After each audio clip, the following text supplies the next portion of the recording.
Captain Daniel Morris couldn't believe what he was seeing on the screen. The object floating in space was enormous, bigger than any moon he had ever visited. It looked like a perfect sphere, covered with strange patterns that seemed to move and shimmer in the starlight. His ship, the Horizon's Edge, had been exploring this empty region of space for 3 months when they picked up the signal. Katie Webb, his science officer, was running scans from her station. Her eyes were wide with excitement as she looked at the data flowing across her screens. "Captain, this thing is at least 80,000 years old, maybe older. The power readings show it's still active after all this time." Daniel felt a chill run down his back. 80,000 years. Humans had only been in space for a few hundred years. This structure had been here long before humans even learned to farm. "Are you sure about that date?" he asked. Katie nodded firmly. "I've checked it 3 times. The metal decay, the radiation patterns, everything points to the same age. Captain, whoever built this was running a civilization when our ancestors were still living in caves." Paul Grant at the communication station suddenly spoke up. "Sir, we're getting a message. It's coming from the station. And Captain, they're speaking English." Everyone on the bridge turned to look at Paul. Daniel's mouth went dry. "English? How is that possible?" Paul played the message over the speakers. A calm, pleasant voice filled the bridge. "Welcome, travelers from Earth. We are the Eternal Council. We have been watching your broadcasts for many years. We invite you to visit us. Docking instructions are being sent to your ship now." The crew sat in stunned silence. Finally, Daniel found his voice. "They've been watching us." "For how long?" Nobody had an answer. Within a day, a diplomatic team arrived from Earth. Ambassador Helen Price was a veteran negotiator who had handled first contact situations before. But even she looked nervous as she prepared to enter the station. Daniel and a security team led by Jake Morrison would go with her. The airlock opened, and they stepped into a world that took their breath away. The inside of the station was like a massive city. Tall buildings reached up toward an artificial sky that glowed with soft light. Thousands of beings walked through the streets below. Daniel saw creatures he couldn't even begin to describe. Some walked on 2 legs, others on 4 or 6. Some flew through the air on wings. Some seemed to float without any visible means of support. A tall creature with smooth blue skin and large dark eyes approached them. It wore long flowing robes covered in complex symbols. "Welcome," it said in perfect English. "I am Velthas. I will be your guide. Please, follow me." As they walked through the station, Velthas explained what they were seeing. "The Eternal Council has governed this sector of space for 82,000 years. We maintain peace between hundreds of species. We settle disputes. We preserve knowledge. We ensure order." Helen asked the obvious question. "How does your government work? How do you make decisions?" Velthas gestured to a massive building ahead of them. "Through consensus and tradition. Every decision we make is compared to 80,000 years of history. We have records of similar situations and how they were handled. We follow what has worked before. Change happens slowly here, as it should. Stability is our greatest achievement." They entered a huge chamber where hundreds of representatives sat in organized rows. A discussion was taking place, but it seemed strange to Daniel. Everyone spoke in turn, using formal language. There were no arguments, no raised voices. It was all very calm and orderly. Too orderly. Jake Morrison noticed something odd as they watched. "Does anyone else think this is weird? Look at how they move. It's like they're following a script." Over the next few weeks, the humans established an embassy on the station. They met with council officials, toured the facilities, and learned about the government that had ruled this part of space since before human civilization existed. Trade agreements were discussed. Cultural exchanges were planned. Everything seemed perfect. But Lisa Chen, a scientist who studied alien societies, started to notice problems. She spent her time talking to regular citizens of the Council's member species. What she learned troubled her deeply. She requested a private meeting with Ambassador Helen Price in their secure embassy room. Helen, something is very wrong here. I've interviewed over 50 different beings from 20 species. None of them can imagine things being any different. When I ask them about their history before the Council, they can't answer. It's like that time doesn't exist for them. Helen frowned. What do you mean? Lisa pulled up her notes on a datapad. I asked a Vorn merchant if his species had ever considered leaving the Council. He looked at me like I was speaking nonsense. He literally couldn't understand the question. I asked a Thaxian artist if she ever wanted to create something that wasn't approved by Council guidelines. She said she never thought about it because the guidelines have always been there. These people don't feel oppressed because they don't know anything else is possible. That night, Daniel received a secret visitor. A young, feline-like being named Kier slipped into his quarters looking terrified. Its hands shook as it gave Daniel a small data chip. Please, look at this, Kier whispered. There are a few of us who remember the old stories. Stories from before the Council. When our people made their own choices. Most think we're crazy. But the stories are real. After Kier left, Daniel loaded the data chip. What he found made his blood run cold. The chip contained fragments of historical records that had been deleted from the official archives. 82,000 years ago, there had been terrible wars across this region of space. Millions had died. The Council had been formed to stop the fighting and keep peace, but the records showed something else. The Council was only supposed to exist for 50 years, just long enough to end the wars and help species rebuild. Then there was supposed to be a vote about whether to continue or disband. That vote never happened. The Council just kept extending its own authority, year after year, decade after decade, century after century. After a few thousand years, everyone forgot it was supposed to be temporary. Daniel called an emergency meeting with his senior staff and the ambassador.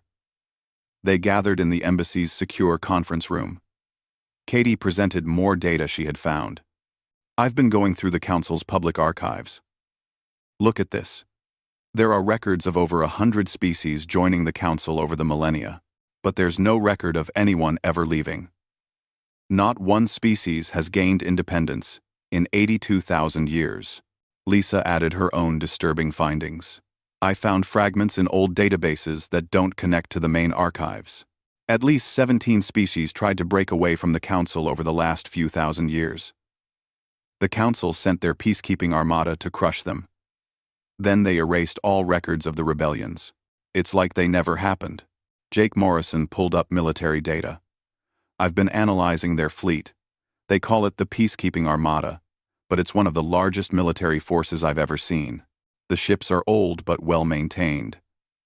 And according to records I shouldn't have been able to access, they've used them 47 times in the last 10,000 years, always against their own member species, always to crush independence movements. Helen sat back in her chair, her face pale. So what we're looking at isn't a peaceful government that maintains order. It's a prison that's existed so long the prisoners don't remember they're imprisoned. Daniel nodded grimly. The Council isn't evil. In the traditional sense, they provide food, shelter, security. Crime is almost zero. Resources are distributed fairly, but they've also killed innovation, freedom, and the ability to even imagine things being different. These species exist, but they're not really living. The question hung in the air. Unspoken but understood by everyone. What should they do about it? This government had existed longer than human civilization. It ruled hundreds of worlds and countless billions of beings. It maintained genuine peace and stability, but it was also a form of oppression so complete that its victims didn't even know they were victims. Helen finally spoke. We need to report this to Earth. The report from Ambassador Helen Price arrived at Earth and immediately caused the biggest argument in human history. For 3 solid months, the United Earth Council did nothing but debate what to do about the Eternal Council. Representatives shouted at each other. Committees formed and dissolved. The news channels talked about nothing else. Secretary General Richard Cole tried to keep order during the emergency sessions. He was an old man, with gray hair and tired eyes. But his voice was still strong.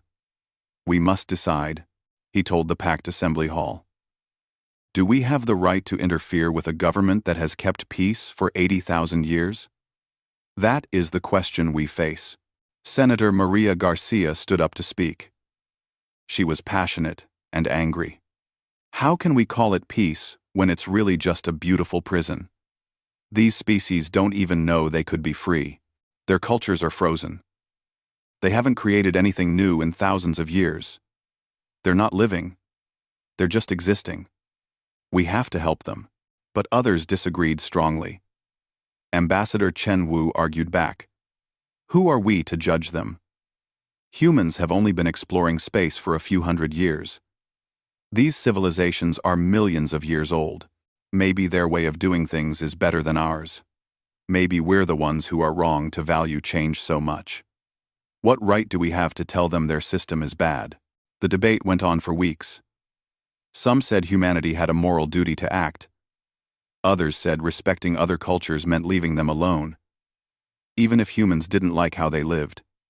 The arguments got heated. Friendships ended. Families stopped speaking to each other over dinner table arguments about the Eternal Council. Lisa Chen returned to Earth to present her research to the full council. She showed them videos of the beings she had interviewed. A Vorn artist who had never created an original piece of work. A Thaxian teacher who had been teaching the same lessons, word for word, for 60 years. A young Kier who dreamed of exploring space but couldn't because it wasn't in the approved life plan for his genetic line. "Look at their faces," Lisa said. "They're not unhappy. That's what makes this so hard to understand. They're content, but they're content because they've never known anything else. They can't imagine being free, because freedom isn't even a word in most of their languages anymore." Captain Daniel Morris added a military perspective through a video link from the Eternal Council station. "I've analyzed their peacekeeping armada carefully. It's massive. If they decided we were a threat, they could destroy Earth. But here's what worries me more. The moment we discovered what they really are, we became dangerous to them.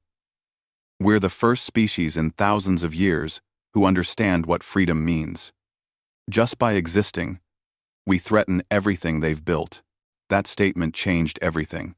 Suddenly, the debate wasn't just about right and wrong. It was about survival.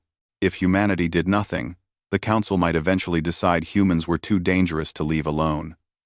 They might come to Earth to bring order and stability to this chaotic young species. Jake Morrison discovered something that proved this fear was real. "I found surveillance drones around Earth," he reported. 17 of them. In high orbit where they're hard to detect. The Eternal Council is watching us. They're monitoring every transmission, every broadcast, every public debate we have about them. Ambassador Helen Price brought this information to the council floor. Her voice was grave. "We're not deciding whether to interfere anymore. The moment we found out the truth about the council, that decision was made for us. They're already watching us, already considering us a problem. The question now is what we do about it." The vote took place on a cold morning in January. The resolution was simple. Humanity would act, but not with weapons or war. Instead, they would do something the Eternal Council had never encountered before. They would offer an alternative. They would show the Council's citizens that another way was possible. The plan was risky and complex. Daniel Morris would lead a new mission back to the Eternal Council station, but hidden among the diplomats and trade representatives would be specialists in information warfare, historians, and activists. Their job was to wake up the sleeping galaxy. Katie Webb led a team of computer experts who studied the Council's information networks. What they found was surprising. Their security is actually pretty weak, Katie explained. Not because they're stupid, but because they never imagined anyone would try to attack them from inside. They have strong defenses against external hacking, But almost nothing stops someone with legitimate access from uploading unauthorized information. Lisa Chen reached out to the underground networks she had discovered. Groups like Kerr and his friends existed on many worlds. They called themselves the Rememberers.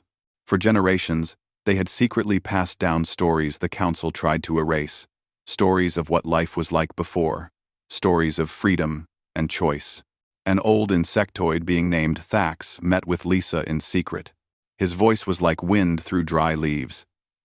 We knew others must remember too. We knew the truth couldn't be completely destroyed. We've been waiting for someone to help us share what we know. The mission launched in March. The Horizon's Edge returned to the Council station, along with 3 other human ships. Officially, they were there to strengthen diplomatic ties and expand trade agreements. Unofficially, they were there to start a revolution.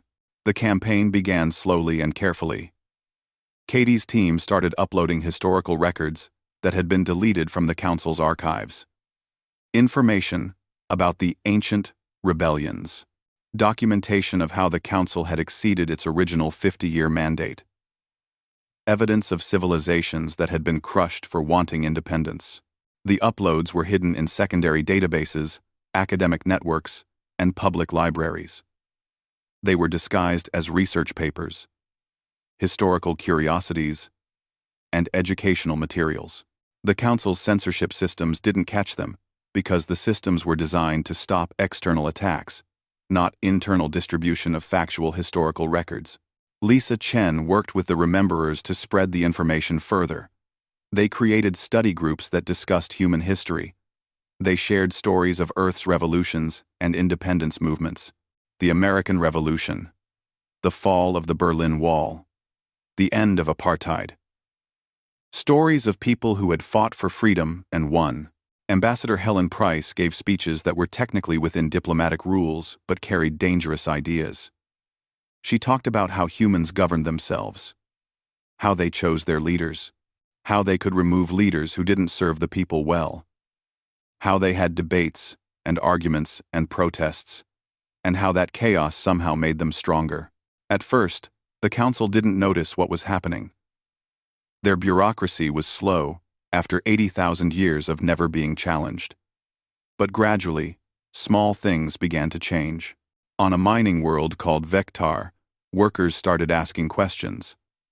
Why did they have to follow work schedules set 10,000 years ago? Why couldn't they organize their own shifts?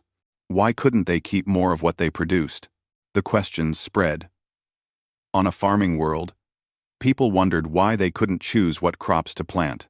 On a manufacturing station, beings started experimenting with new designs instead of following ancient templates. None of it was rebellion. Not yet. Just questions. Then, someone on Vectar did something unprecedented.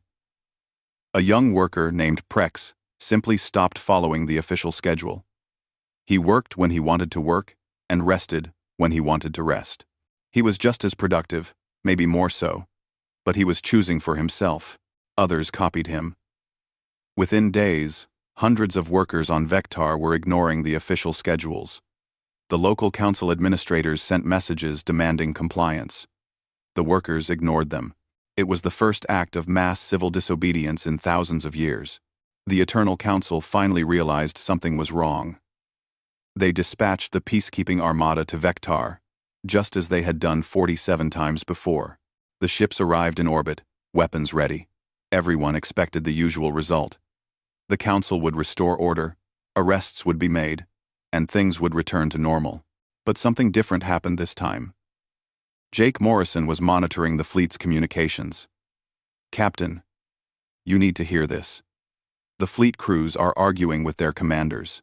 They're reading the same materials that spread to Vectar. They're asking why they should fire on peaceful protests. 3 ships in the fleet refused to follow orders. They simply stopped, hanging in space. Their crews in open rebellion against their commanders. It was a crack in the Council's authority. Small, but significant. More worlds started asking questions. 17 planets declared they wanted to review their membership in the Council. Not leave. Not yet. Just review. They wanted to discuss terms. They wanted representation. They wanted a voice in how they were governed. The Eternal Council's response was paralyzed by something that hadn't happened in recorded history: internal disagreement. The council chamber erupted in arguments. Some members wanted to crush the rebellions immediately with overwhelming force. Others questioned whether they had the moral right to do so. The debate raged for days, broadcast across their networks for everyone to see. Katie Webb monitored the data flowing through the council's systems. "Captain, this is incredible. In the last week, there have been more political discussions across the council's networks than in the previous century combined. People are talking to each other. They're sharing ideas. They're arguing about what they want and what kind of government they deserve." Then Ben Taylor, a young historian on the human team, made a discovery that would change everything. He was deep in the council's archives, reading the oldest documents they had. "I found it," he said, his voice shaking with excitement. "I found the original founding charter." He displayed the ancient document for the command team. The Eternal Council was supposed to be temporary, a 50-year peacekeeping mission to end the Great Wars. After that, there was supposed to be a referendum. The member species would vote on whether to continue the council or disband it. That vote was supposed to happen 81,950 years ago. It never did. The Eternal Council station was in chaos. Ambassador Helen Price walked through corridors where representatives from dozens of species argued loudly with each other. Voices echoed off the walls in languages she didn't understand, but the anger and confusion were universal. This would have been unthinkable just months ago. The council had always been calm, orderly, controlled. Captain Daniel Morris received reports from across the sector every hour, and each one brought more shocking news. 43 worlds had now declared independence. The peacekeeping armada was falling apart as entire fleets refused orders. 82,000 years of carefully maintained order was collapsing in a matter of weeks. But Daniel knew the most dangerous moment was still ahead. Cornered powers often lashed out in unpredictable ways. The council still controlled massive military forces, and they might decide that destroying the rebellion was worth plunging the entire sector into war. General Nathan Brooks sent a secure message from Earth. "Captain Morris, you need to prepare for the worst. If the council decides to make an example of someone, Earth might be their target. We're the ones who started all this. Make sure your people can evacuate quickly if needed." The crisis came to a head when High Chancellor Executor Voth called an emergency session of the full council. Helen attended as Earth's representative, knowing that what happened in the next few hours could determine the fate of billions. Voth stood at the center of the great chamber. He was ancient even by his species' long-lived standards, his body withered but his voice still carrying authority. "This chaos must end," he declared. "The humans have poisoned minds against order and tradition. They have spread lies and dangerous ideas. They must be expelled from our space, and their corrupting influence must be purged." Helen felt her heart pounding. But before the vote could be called, something unprecedented happened. Junior representatives, beings whose species had been part of the council for thousands of years, stood up and spoke against the motion. A young avian named Lyra's voice rang out clear and strong. "I have studied the human history databases. For 5,000 years, my people have served the council. In all that time, our population has remained exactly the same. Our technology has not changed. Our culture has not grown. I have seen what humanity accomplished in just 300 years. They went from primitive machines to exploring the galaxy. We have traded possibility for stability, and I am no longer certain that was a good trade." More voices joined her. The chamber erupted in a debate that would have been violently suppressed just months before. Species that had never questioned anything were suddenly questioning everything. The careful order that had lasted for millennia was breaking down before everyone's eyes. Katie Webb was on the horizon's edge, monitoring the communication networks across the entire sector. "Captain, the council's systems are being flooded with messages. It's not an attack. It's billions of beings, talking to each other, without council mediation for the first time in recorded history. They're sharing ideas, debating, arguing. It's beautiful. Lisa Chen watched the social dynamics unfolding and saw patterns she recognized from Earth's history. This is what authoritarian systems fear most. Not violence or military defeat, but simple conversation. When people start talking to each other freely and realize they can choose differently, no amount of force can stop them. The Eternal Council made one final desperate move. Executor Voth ordered the peacekeeping armada to blockade Earth, cutting humanity off from the rest of the sector. It was meant to show that defying the Council had consequences. It was meant to scare other species back into obedience. But the order was never carried out. Fleet Admiral Kess, a veteran who had served for 3 centuries, broadcast a message that shocked the entire galaxy. "I have reviewed the founding charter that historian Ben Taylor discovered," Kess announced. The Eternal Council exceeded its legal authority 79,950 years ago. Every order issued since then has been illegitimate. I am dissolving my fleet and returning to my homeworld. I encourage all military personnel to do the same. Meine Key, the effect was immediate and dramatic. Within 48 hours, 70% of the peacekeeping armada had disbanded. Soldiers and sailors who had spent their entire lives following orders without question were suddenly making their own choices.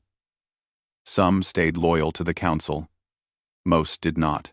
Captain Daniel Morris received an urgent message from Velthos, their original guide who had shown them around the station months ago.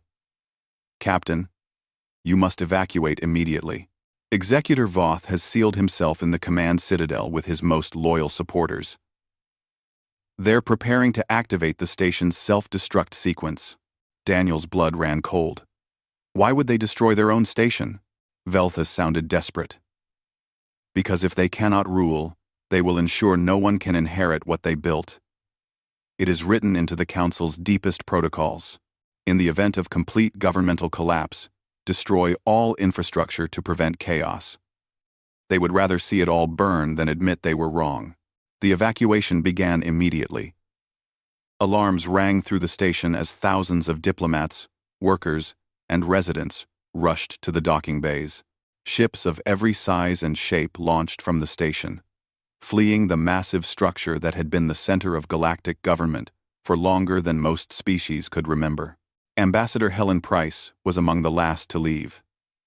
She stood at a viewing port, watching the enormous station that held 82,000 years of history and knowledge. The thought of all that being destroyed made her sick. Jake Morrison piloted the last shuttle away from the station. "We're clear. All human personnel are safe. Detonation should happen in 30 seconds. His voice was tense as he counted down. 20 seconds. 10 seconds. 5, 4, 3, 2. Nothing happened. The station hung in space, intact and whole. Then, every communication channel lit up at once with an incoming transmission. It was Executor Voth. But his voice had changed. The authority and certainty were gone. In their place was something that sounded almost like wonder. "I have spent 600 years serving the Council," Voth said slowly. "I was born into service, as was my father and his father before him, back through more generations than I can count. I believed our purpose was sacred. I believed we were maintaining civilization itself. But I have spent the last 3 days reading the documents that the humans uncovered. The true founding principles, the temporary nature of our mandate, the referendum that was supposed to happen. And I have realized something terrible." The channel filled with the sound of labored breathing. On the bridge of the horizon's edge, the crew listened in absolute silence. "We were never meant to become eternal," Voth continued. "We were supposed to teach the galaxy how to govern itself, then step aside.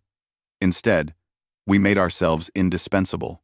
We told ourselves it was for the greater good. But we were lying. We were afraid. Afraid of being unnecessary. Afraid of change. Afraid of not being in control. We convinced ourselves that without us, chaos would destroy everything.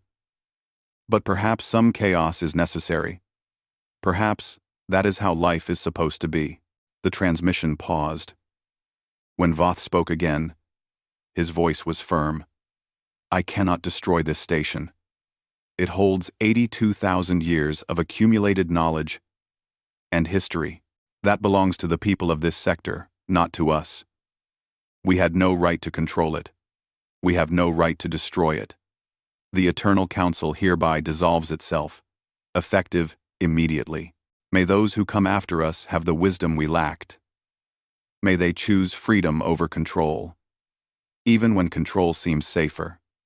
May they remember that governments exist to serve the people, not the other way around. The transmission ended. Across the sector, on hundreds of worlds and thousands of ships, beings who had just heard the announcement sat in stunned silence. The Eternal Council, the government that had seemed as permanent as the stars themselves, was simply gone. Lisa Chen was the first to speak on the horizon's edge. Her voice was quiet, almost reverent. He understood. After all that, he actually understood. That's what makes humanity's ideas so dangerous to authoritarian systems. Once you truly understand that power comes from the consent of the governed, you can't unknow it. You can't go back to thinking you have the right to rule without permission. Helen Price felt tears on her cheeks. He spent 600 years building and maintaining that system, and in the end, he had the courage to let it go. That might be the most remarkable thing I've ever witnessed. The station's power readings stabilized. The self-destruct had been deactivated. Voth and his supporters emerged from the command citadel, peacefully. There would be no final battle, no dramatic last stand. The Eternal Council had simply decided to stop existing. Over the next few hours, the news spread across the entire sector. Some beings celebrated in the streets. Others wept, mourning the only system they had ever known. Many simply sat in confusion, unsure what came next. For species that had lived under council rule for thousands of generations, the sudden freedom was terrifying. Jake Morrison monitored the military situation carefully.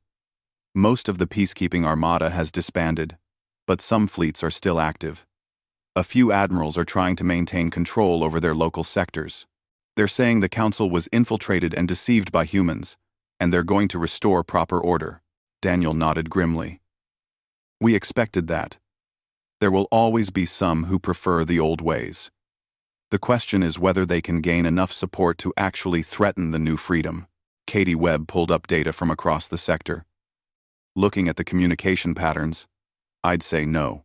For every message supporting the old council, there are 100 messages debating what should come next. People are scared, but they're also excited. They're talking about possibilities they never imagined before. Ambassador Helen Price sent a message to Earth.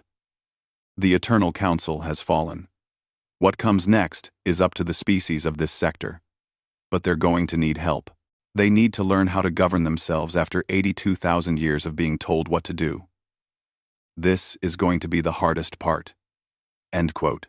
That night, as the crew of the Horizon's Edge prepared to sleep, Daniel Morris stood alone in the observation deck. He looked out at the former council station, now just a massive structure floating in space without purpose or authority. Ships came and went, but there was no central control anymore. Everyone was making their own decisions. Did we do the right thing? Katie Webb asked, coming to stand beside him. Daniel thought about it carefully. We gave them a choice. We showed them that another way was possible. What they do with that knowledge is up to them now. Some will build something better than the council. Some will fail and fall into chaos. Some might even try to rebuild what we just helped destroy. But at least now, they can choose. And if they choose wrong? Katie asked. The collapse of the Eternal Council left a power vacuum that stretched across hundreds of worlds. In the weeks following the dissolution, humanity faced a challenge nobody had prepared for. It was one thing to help overthrow an authoritarian government. It was something else entirely to help dozens of species build new governments when they had no memory of ever governing themselves. Secretary General Richard Cole addressed the United Earth Council from the same chamber where they had debated intervention months before. His face looked older now, more tired. We opened this door. We showed them that change was possible. Now we have a responsibility to help them build something better. Not just walk away and hope for the best. The former council station was renamed Unity Hub. Ambassador Helen Price worked there with representatives from 70 different species, trying to establish a new framework for cooperation. The challenges were enormous. Most species didn't even have words in their languages for concepts like democracy, election, or civil rights. We can't just impose our systems on them, Helen explained during one of the planning sessions. That would be replacing one form of control with another. We need to help them rediscover how to make their own choices. Active, Katie Webb led a team working on communication networks. The old council system had routed all information through central servers that could monitor and control everything. We're building something completely different, Katie explained to her team. Peer-to-peer networks where no single authority can cut off the flow of information. If we do this right, it will be almost impossible for another council-style government to form. But progress was slow and frustrating. On several worlds, local governors who had served the council for generations tried to maintain their power.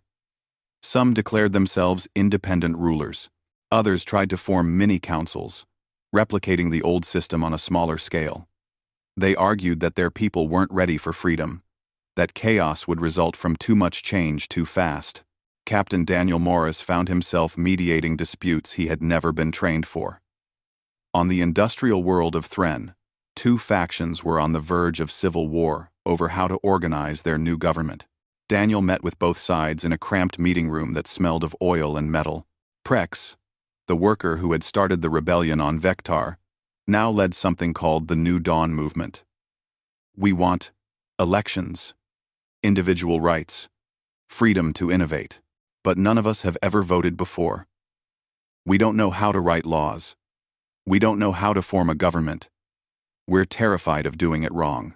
The leader of the opposing faction, an older being named Torven, spoke carefully. The New Dawn wants change too fast. Our people have followed the same work schedules and distribution systems for 10,000 years. If we throw all that away at once, production will collapse. People will starve. We need stability first, then gradual reform. Daniel listened to both sides, then spoke slowly. On Earth, we've tried dozens of different government systems over our history. Many failed. Some succeeded. We had revolutions and civil wars. We made terrible mistakes. But here's what we learned.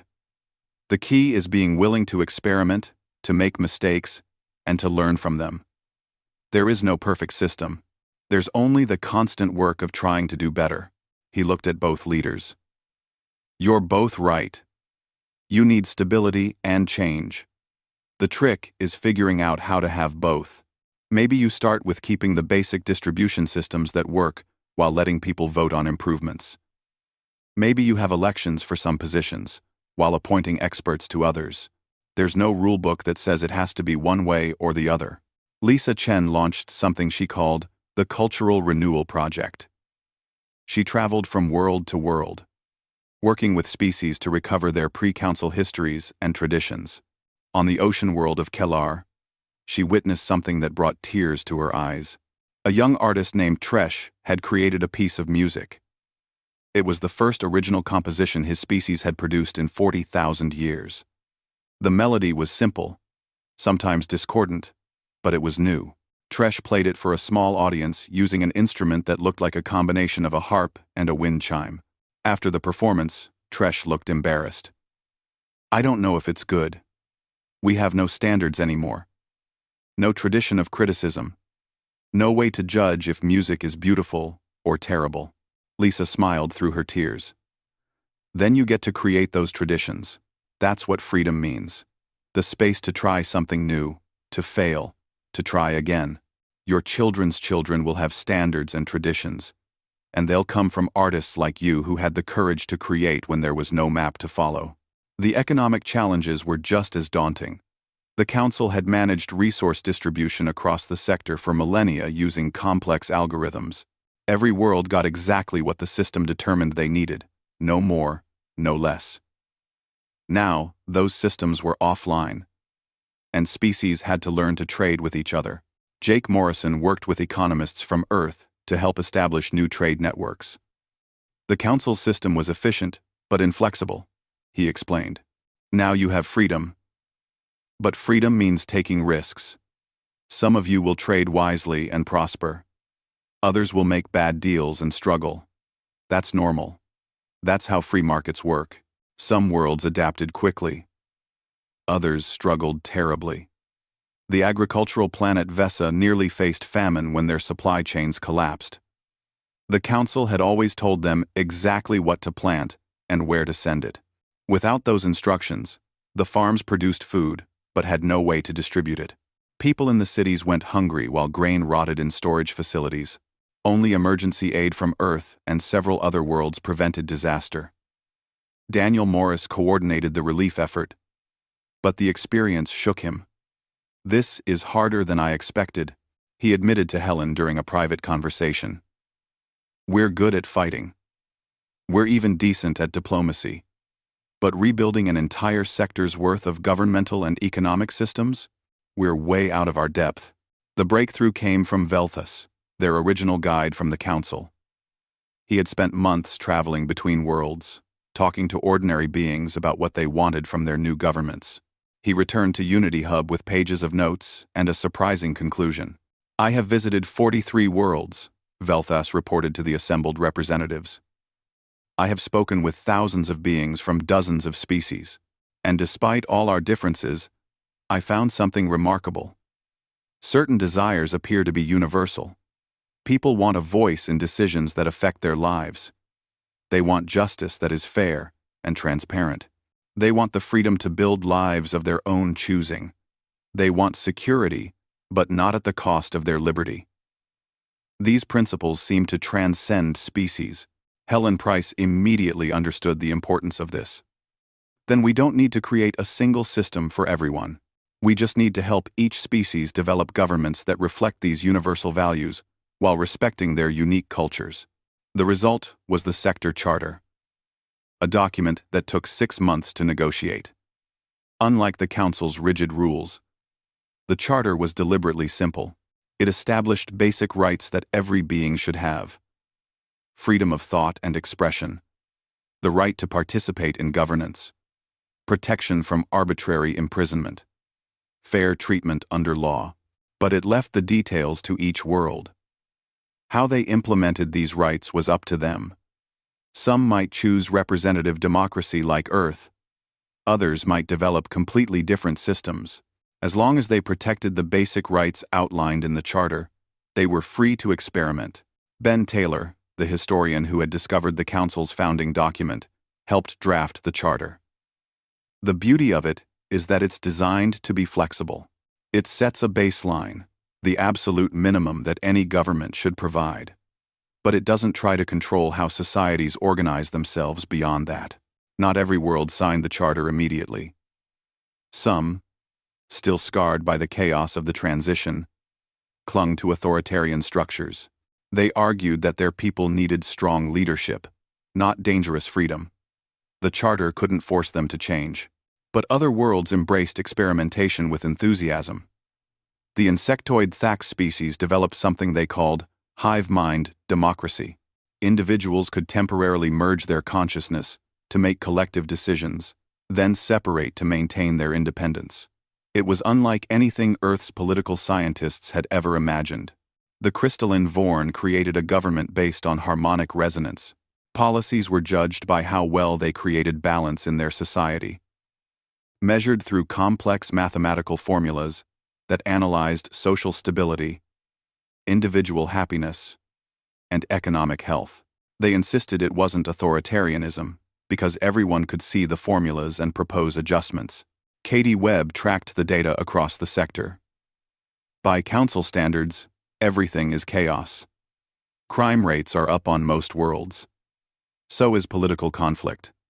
But look at the other numbers. Art production has increased by 3,000%. Scientific publications are exploding. Innovation indices are climbing steadily. Birth rates are rising on worlds where they'd been stagnant for millennia. What about happiness? Daniel asked. Katie pulled up another set of graphs. That's harder to measure across species, but where we can track it. Happiness is generally increasing despite the instability. People are struggling, but they're also hopeful, in a way they haven't been for thousands of years. The first sector-wide elections were scheduled for 1 year after the council's fall. Not every world would participate. Some needed more time to prepare. But 73 species would be choosing representatives for a new sector assembly, one based on principles of equality and democratic representation. Ambassador Helen Price stood at Unity Hub watching ships arrive with the first elected delegates.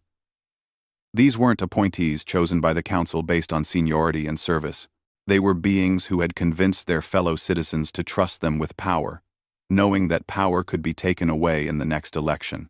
Jake Morrison stood beside her, watching the arrivals. Some of them looked terrified. Helen smiled. Good. Leaders should be a little afraid of the people they represent. That's healthy. The council's leaders hadn't feared anything in millennia. That was the problem. Lisa Chen joined them at the viewing window. I've been analyzing the election results from the participating worlds. The variety is incredible. Some elected young radical reformers. Others chose conservative candidates who promised stability.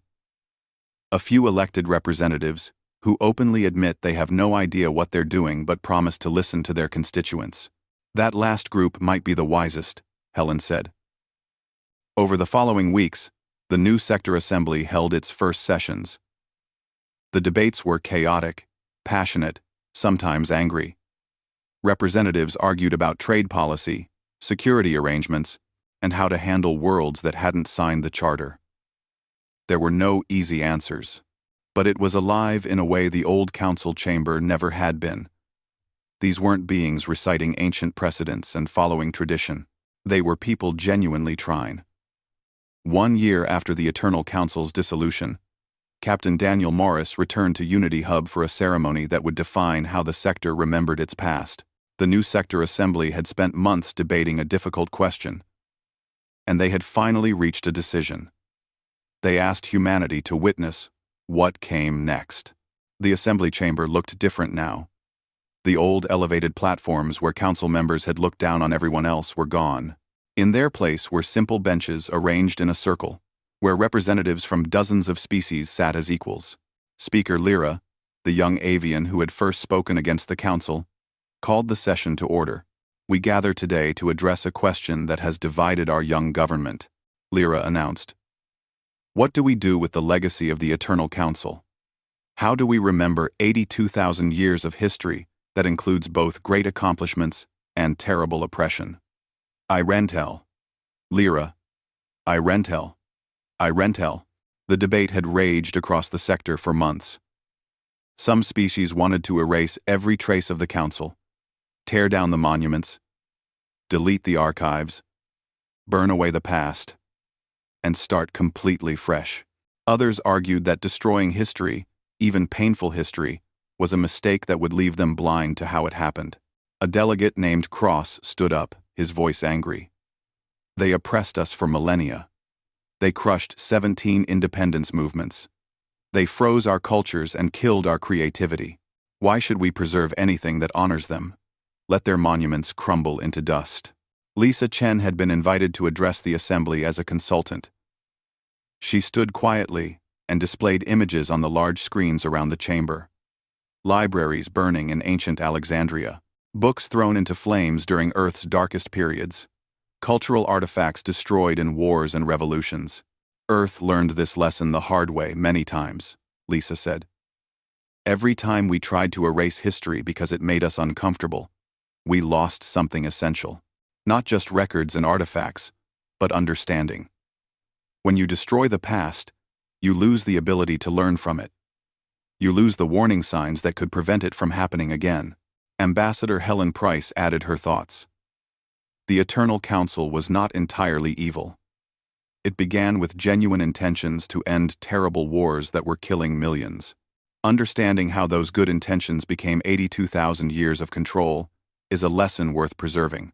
If you erase that history, your descendants might make the same mistakes without knowing why they're dangerous. The debate continued for hours. Some argued for preservation, others for destruction. Finally, the assembly voted.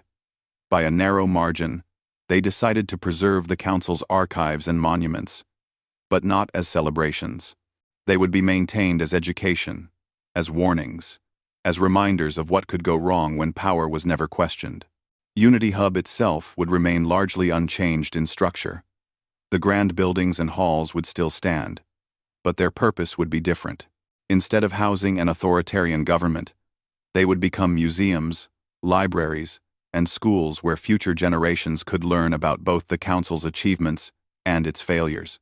But the more difficult question remained: what to do with the former Council members themselves?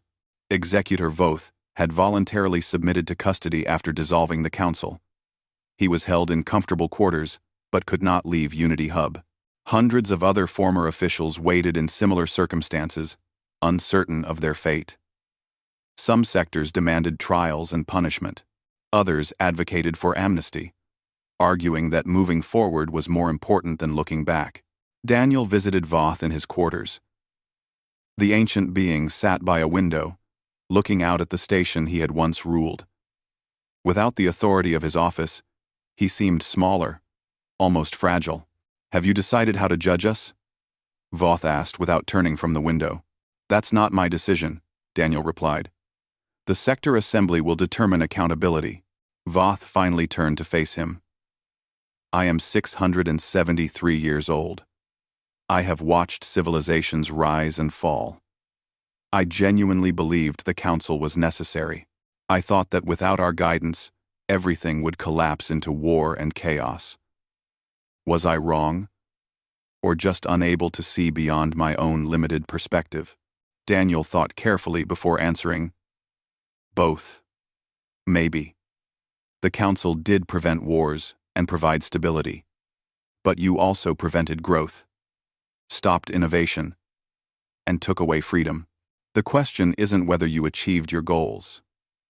It's whether those goals were worth what they cost, and whether they should have continued for 82,000 years.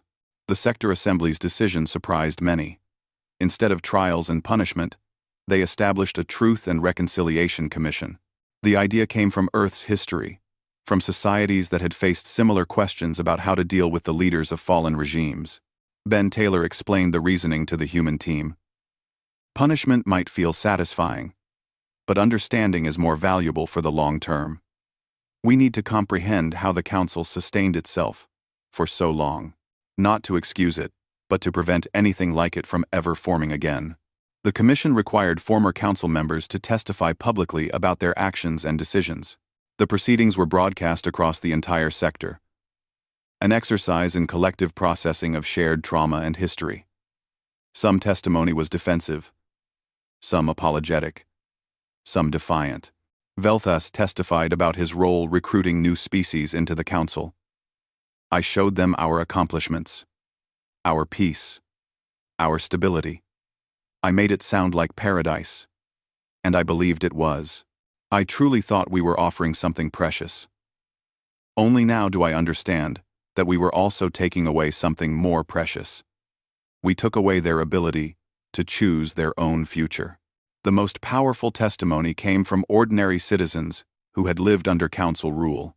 A worker from Vectar described 60 years of following prescribed schedules without ever questioning if there might be a better way. An artist from Kellar spoke of creative ideas she never pursued because they fell outside approved guidelines. A teacher from Thren talked about teaching the same lessons word for 40 years, never allowed to adapt them to her students' needs. "We didn't feel oppressed," one witness said, her voice shaking. "That's what made it so terrible. We thought this was just how life was supposed to be. We had no context to understand what we were missing." Katie Webb monitored public reactions to the hearings across the sector. "It's fascinating, from a social science perspective. Some species want harsher accountability. Others are ready to forgive and move on, but almost everyone is watching. They're engaging with their own history, really thinking about it for the first time in millennia. During one session, Ambassador Helen Price found herself defending humanity's role. A delegate stood up and accused Earth of interfering in matters that weren't their concern. You destabilized a system that maintained peace longer than your species has existed. Who gave you the right? A. Helen met the delegate's eyes calmly. You're right. We did interfere. Deliberately and knowingly. Because we recognized something that 82,000 years of stability had made invisible to you. Peace without freedom is just the absence of resistance. It's not real peace, and it's not a life worth living. She paused, then continued. Some of you will never forgive us for what we did. That's your right. But I'll ask you this. Are you better off now, struggling with freedom and choice? Or were you better off when the council made all your decisions for you? Only you can answer that. The assembly debated for weeks before reaching their final decision on accountability. Most former council members would receive amnesty. They would be free to return to their homeworlds and live their lives. The exceptions were officials who had personally ordered atrocities against rebellious populations. Those few would face trial for specific crimes. The decision was pragmatic as much as merciful. Putting thousands of officials on trial would consume years and resources the sector needed for rebuilding. More importantly, it would keep everyone focused on the past instead of working toward the future. Executor Voth was offered a unique position. He would become the historical advisor to the new sector archive. He would spend his remaining years organizing and contextualizing the council's records, helping future generations understand what had happened and why. It is a form of justice, Voth said when he accepted the position. I spent centuries maintaining the council's power. Now, I will spend my last years ensuring that power is never restored. I will make certain that everyone understands why it fell and why it must never rise again. As the first anniversary of the council's fall approached, Unity Hub hosted a celebration unlike anything the station had ever seen. Representatives from free worlds gathered not to receive orders but to share their achievements, discuss their challenges, and debate the future as equals. Daniel walked through crowds that mixed dozens of species who had barely interacted under the old system. A human engineer debated propulsion systems with a Vorn physicist. Thaxian artists taught their techniques to students from a dozen worlds. Political scientists from Earth ran workshops on democratic processes for newly elected officials who were still learning their jobs. Jake Morrison watched a heated argument between two delegations over trade policy dissolve into friendly debate over dinner.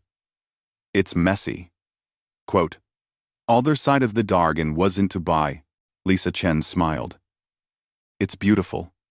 This is what freedom actually looks like. Not orderly, not efficient, but alive. People disagreeing, compromising, finding solutions together instead of being told what to do. The sector still faced enormous challenges. Several worlds had rejected the sector charter and maintained authoritarian governments. Economic problems caused tension between species. Some regions had descended into conflict without the Council's heavy peacekeeping. Not everything was working, but there were also remarkable successes. The Vesa Agricultural Consortium developed new farming techniques that made 3 formerly dependent worlds self-sufficient. A coalition of scientific worlds established a research initiative that was pursuing questions the Council would never have permitted. Art, music, and literature flourished across the sector as species rediscovered their creative voices. Ambassador Helen Price gave a speech at the anniversary celebration that would be remembered for generations. 1 year ago, humanity made a choice that some called arrogant, she began. We looked at a government that had stood for 82,000 years and said it was wrong.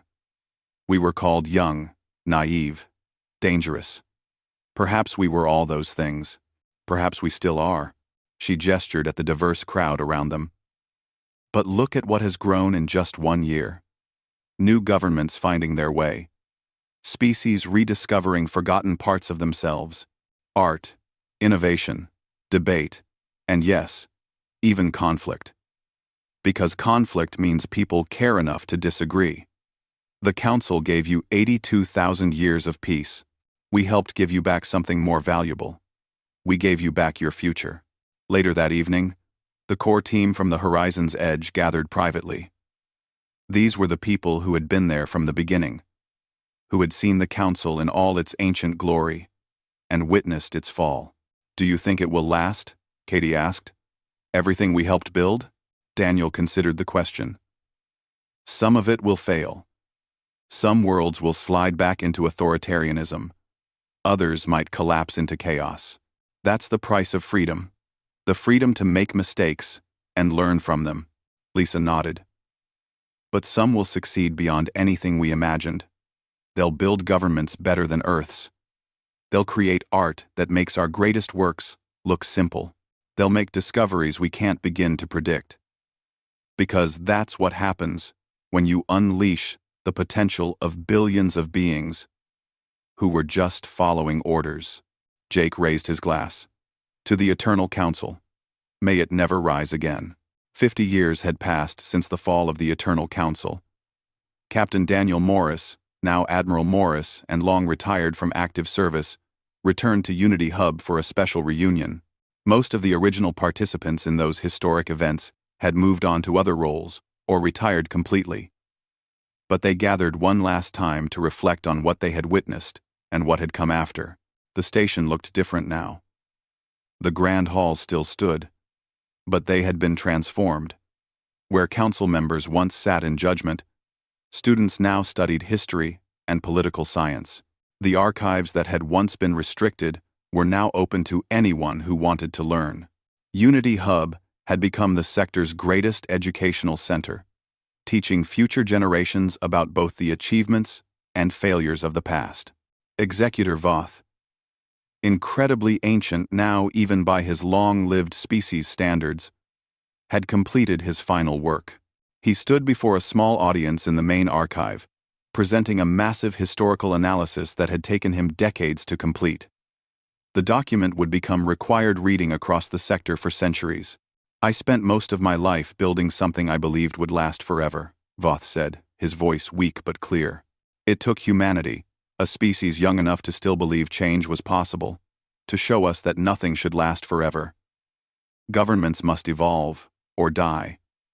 We chose to stop evolving. They chose to embrace chaos. And chaos, it turns out, is where real life happens." He paused, looking at the humans in the audience. "I hated you at first. I thought you were destroying everything good we had built. But you were actually freeing something better. You showed us that stability without growth is just slow death. Thank you for that gift, even though accepting it nearly killed me." The audience applauded quietly. Voth had spent his last 50 years documenting exactly how the Council had maintained power for so long, and why it had finally fallen. His work was painful, but honest, hiding nothing. Future historians would use it as the foundation for understanding one of the most significant governmental transitions in galactic history. Katie Webb, now director of the Sector Communication Network, presented data about how the sector had developed over 5 decades. "We've tracked 43 different governmental systems that emerged after the Council's fall. 17 failed within the first decade. 8 evolved into new forms of authoritarianism that we're still monitoring. But 18 have succeeded in ways we never imagined." Number cent. Of Gord. She displayed graphs and charts showing economic growth, artistic production, scientific advancement, and social stability indices. The successful governments share certain traits. They maintain transparency. They allow real political competition. They protect individual rights while serving collective needs. But they do this in wildly different ways, based on their unique cultures. Lisa Chen, retired from active fieldwork but still consulting on cultural matters, added her perspective. "The most important change isn't in the governmental structures themselves, it's in how people think. Under the Council, questioning authority was literally unthinkable for most species. Now we have 3 generations who've grown up knowing they have choices. That mental shift is irreversible. She showed images of art galleries on Kellar, research stations in orbit around Vorn, democratic town halls on Vectar. Culture is flourishing in ways the Council could never have permitted. Some of it is strange to human eyes, some beautiful, some disturbing. But it's all authentically theirs, created freely, rather than following ancient templates. Jake Morrison, who had commanded his own exploration fleet for 30 years before retiring, talked about the new species that had been contacted. We've found and welcomed 14 new civilizations in the last 50 years. The approach is completely different now. Instead of absorbing them into a central authority, we offer them information about different governmental systems and let them choose what fits their culture. Some join the sector assembly. Others prefer independence. Both choices are respected. Ambassador Helen Price, attending what would likely be her last public event before full retirement, reflected on the choices that had been made. People sometimes ask me if we did the right thing. They point to the worlds that failed, the conflicts that erupted, the suffering that came from rapid change. They ask if all that pain was worth it. She paused, looking around at the diverse gathering. I can only say this. We gave them choice. Some chose wisely, others poorly. But it was their choice to make. The Council took that away for 82,000 years. In my view, freedom with its risks and failures is still better than stability purchased with the death of possibility. The reunion included younger people too. Those who had grown up in the post-Council era and knew the old system only from history books.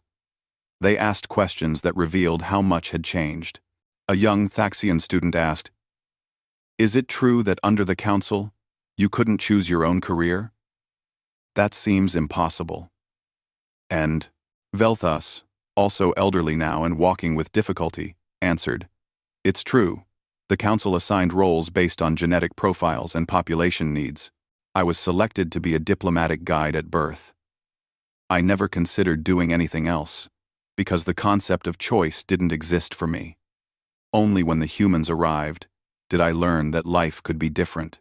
A Vorn researcher asked Daniel about the decision to intervene. Wasn't it dangerous to destabilize such an old system? You couldn't have known it would work out. Wah. Daniel nodded.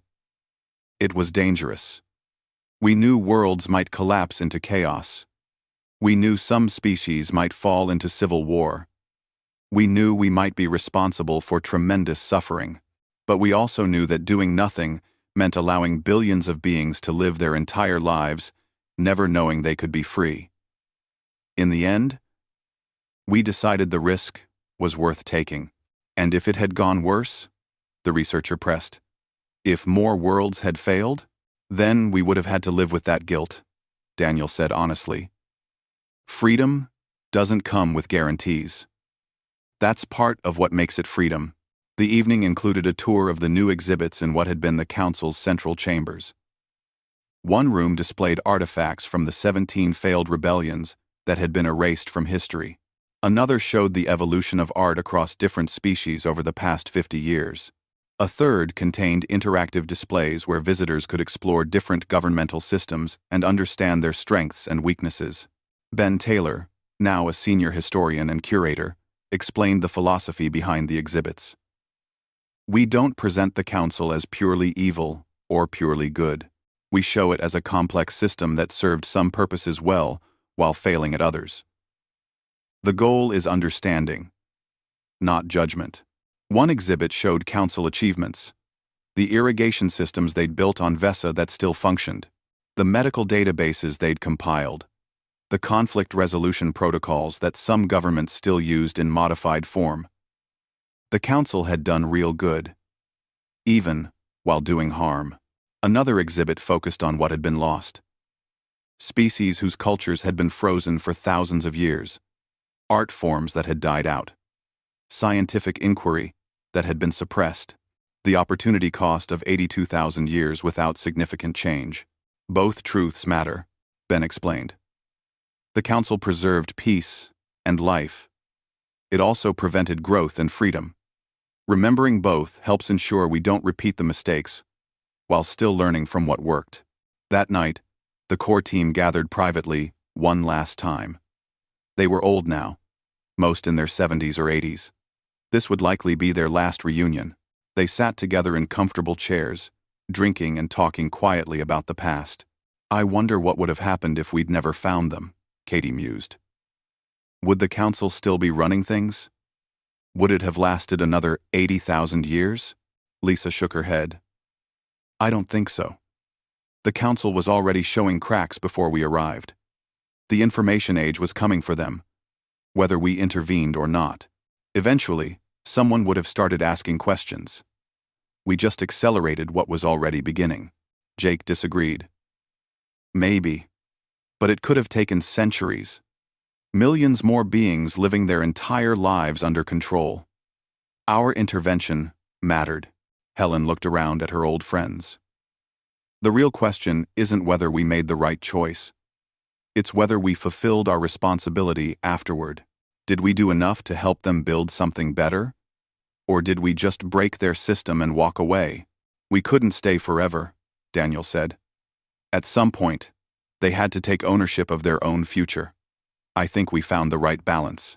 We helped them through the transition, but we didn't try to control what came next." They talked late into the night, sharing memories of those intense few years when they had helped topple a government older than human civilization.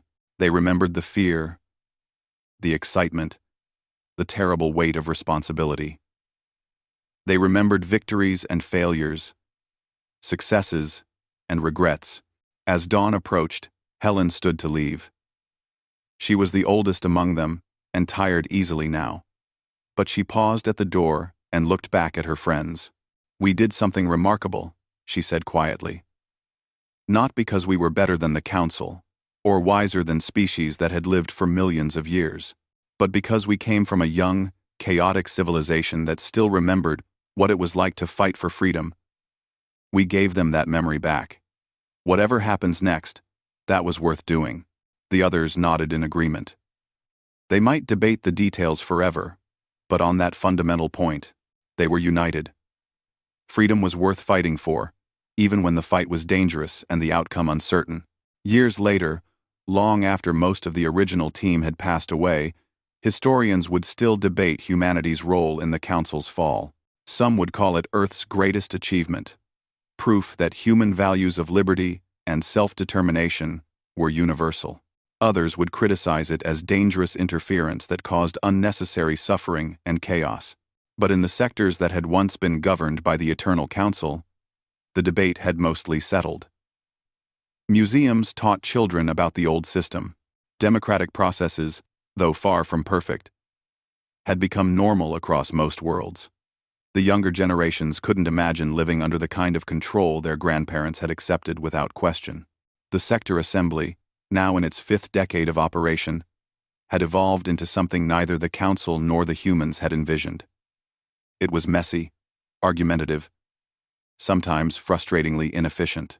Representatives from dozens of species debated everything from trade policy to environmental protection to how to contact new civilizations.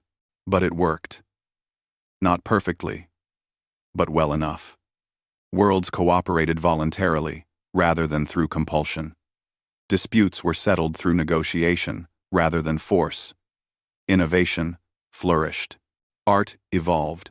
Science advanced. People made their own choices and lived with the consequences. Some worlds had indeed fallen back into authoritarianism, choosing security over freedom. The sector assembly couldn't force them to change, only work to ensure they didn't threaten their neighbors. Other worlds experimented with governmental forms so radical that human political scientists struggled to even categorize them. The diversity itself was a form of success. Under the Council, everything had been uniform, controlled, predictable. Now every world was different, each finding its own path. Some succeeded brilliantly, others struggled, but they were all writing their own stories. Admiral Daniel Morris died peacefully at the age of 93, surrounded by family on Earth. His obituary was read across the sector. Dozens of species sent condolences, many from governments he had helped establish.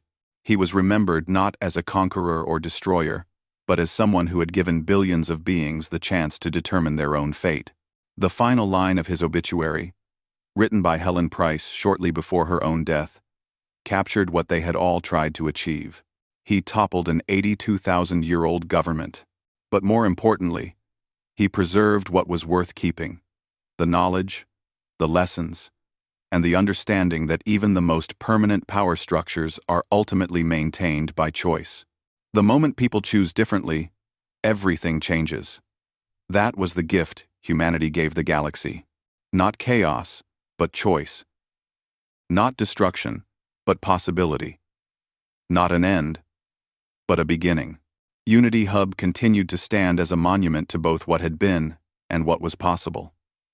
Students from across the sector studied there, learning about the Eternal Council's rise and fall.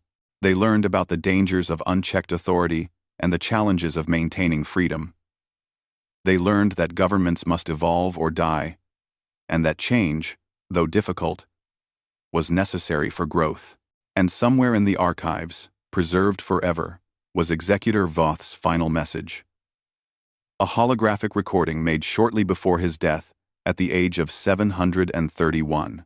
In it, he spoke directly to future generations. "I spent 600 years serving and maintaining a system I believed was eternal and necessary. It took beings from a young, chaotic species to show me I was wrong. I died free, having helped dismantle what I spent my life building. That is my gift to you. Learn from my mistakes. Question authority, even when it seems wise and benevolent. Especially then. Nothing should be eternal except the right of beings to choose their own path. Guard that right fiercely, for it is more precious than peace, more valuable than stability, more important than anything else you might build." The message ended with Voth looking directly at the camera, his ancient eyes clear and certain. "The Eternal Council is gone. See that it never returns." Across the sector, on hundreds of worlds, billions of beings lived lives their ancestors under the Council could never have imagined. They argued, created, succeeded, failed, dreamed, and chose. Some chose wisely, others poorly. But they chose. And that made all the difference. Helen added her own toast. "And to what comes next. May it be messy, complicated, frustrating, and free." The celebration continued through the night, a mixture of species who months ago had never imagined they could determine their own fates. The Eternal Council had promised eternal stability. Humanity had given them something better: uncertainty, possibility, and the chance to write their own stories. What they would do with that chance remained to be seen. But for the first time in 82,000 years, it was their choice to make. To figure out how to govern themselves and each other fairly. Captain Daniel Morris watched one particularly heated debate about economic policy and found himself smiling. Katie noticed. "What's funny?" Nothing's funny," Daniel said. "I'm just thinking about how the Council would have handled this. They would have looked up what was decided in a similar situation 3,000 years ago and done the same thing. These people are actually thinking, arguing, trying to find new solutions. It's messy and frustrating, but it's real. The reconstruction was far from complete. Many challenges remained. Some worlds were still struggling. Others faced internal conflicts over their new governments. There were no guarantees that everything would work out. But for the first time in 82,000 years, the species of this sector were writing their own story. Then they'll learn from their mistakes and choose again," Daniel replied. "That's what freedom means. The right to fail, the right to try again, the right to determine your own fate even if you mess it up." The Council took that away from them. We gave it back. The galaxy had changed forever in just a few short months. An 82,000-year-old government had fallen not through military conquest, but through the simple power of information and choice. What came next would be messy, complicated, and uncertain. But it would be alive in a way the sector hadn't been for longer than human civilization had existed. Daniel Morris understood immediately. They violated their own founding principles. Everything they've done for the last 80,000 years has been illegitimate, according to their own laws. This information spread across the Council's networks, like fire in dry grass. For a civilization built entirely on tradition and following ancient rules, discovering that their most important tradition had been broken was devastating. Representatives who had supported the Council for centuries suddenly questioned everything. In the Council chamber, younger representatives stood up and spoke against the elders for the first time in living memory. "We have lived a lie," declared an avian named Lyra. "For 82,000 years, we believed the Council was our foundation. Now we learn it was supposed to end before my species even joined. What else have we been wrong about?"